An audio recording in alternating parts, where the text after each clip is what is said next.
രാജാവാകുന്ന നിത്യസത്യവചനത്തിനായി ഞങ്ങൾ അങ്ങയെ സ്തുതിക്കുന്നു. യേശുവേ, അങ്ങയുടെ പരിശുദ്ധാത്മാവിനെ നൽകി അങ്ങയുടെ മാഹാത്മ്യം കാണുവാൻ ഞങ്ങളുടെ ഉൾക്കണ്ണുകളെ തുറക്കണമേ. വചനമനുസരിച്ച് അങ്ങയുടെ സാക്ഷിയായി ജീവിച്ച് നിത്യജീവിതത്തിന് ഞങ്ങളെ അർഹരാക്കണമേ. ആമേൻ. വിശുദ്ധ പൗലോസ് ശ്ലീഹ എഫേസോസുകാർക്ക് എഴുതിയ ലേഖനം 6-ാം അധ്യായം 1 മുതലുള്ള തിരുവചനങ്ങൾ. മക്കളും മാതാപിതാക്കന്മാരും. കുട്ടികളെ, കർത്താവ് നിങ്ങൾ മാതാപിതാക്കന്മാരെ അനുസരിക്കുവിൻ, അത് ന്യായയുക്തമാണ്. നിങ്ങൾക്ക് നന്മ കൈവരുന്നതിനും ഭൂമിയിൽ ദീർഘകാലം ജീവിക്കുന്നതിനും വേണ്ടി മാതാവിനെയും പിതാവിനെയും ബഹുമാനിക്കുക. വാഗ്ദാനത്തോടു കൂടിയ ആദ്യത്തെ കൽപ്പന ഇതത്രേ: പിതാക്കന്മാരെ, നിങ്ങൾ കുട്ടികളെ കോപമുളവാക്കരുത്, അവരെ കർത്താവിന്റെ ശിക്ഷണത്തിലും ഉപദേശത്തിലും വളർത്തുവേൻ. ഭൃത്യന്മാരും യജമാനന്മാരും.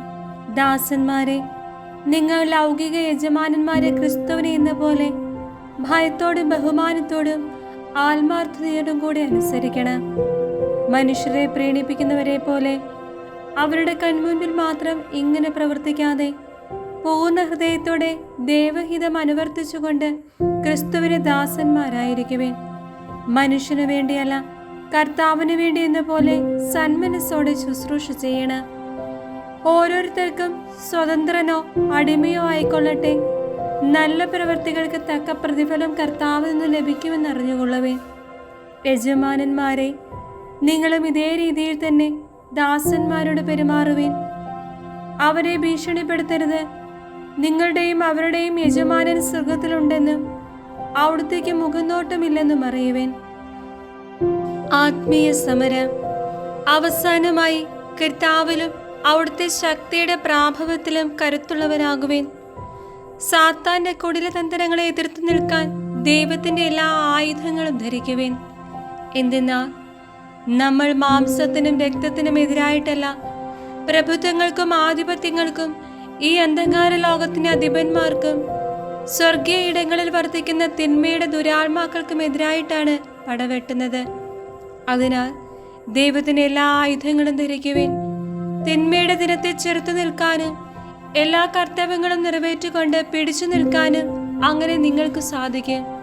അതിനാൽ സത്യം കൊണ്ട് അരമുറുക്കി നീതിയുടെ കവചം ധരിച്ച് നിങ്ങൾ ഉറച്ചു നിൽക്കുവേൻ.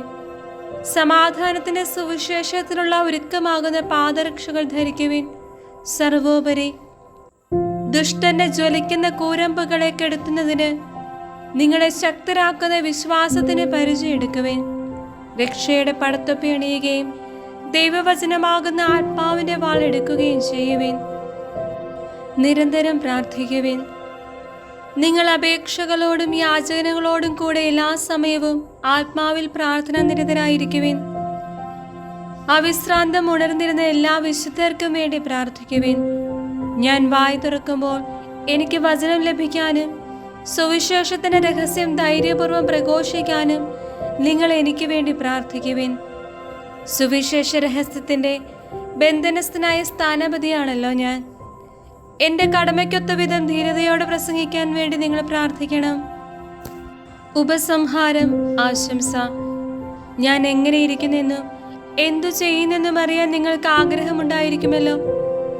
നമ്മുടെ പ്രിയ സഹോദരനും കർത്താവിന്റെ വിശ്വസ്ത ശുശ്രൂഷകനുമായ തിക്കിക്കോസ് നിങ്ങളോടെല്ലാം പറയുന്നതാണ്. ഇതിനു വേണ്ടി തന്നെയാണ് അവനെ നിങ്ങളുടെ അടുത്തേക്ക് അയക്കുന്നത്. ഞങ്ങളുടെ വിശേഷങ്ങൾ നിങ്ങളെ അറിയിക്കുന്നതിനും നിങ്ങളുടെ ഹൃദയങ്ങളെ ആശ്വസിപ്പിക്കുന്നതിനും വേണ്ടി. സഹോദരർക്ക് പിതാവായ ദൈവത്തിൽ നിന്നും കർത്താവായ യേശു ക്രിസ്തുവിൽ നിന്നും വിശ്വാസപൂർവമായ സ്നേഹവും സമാധാനവും നമ്മുടെ കർത്താവായ യേശു ക്രിസ്തുവിനെ സ്നേഹിക്കുന്ന എല്ലാവർക്കും കൃപയും നിത്യജീവനും ഉണ്ടാകട്ടെ.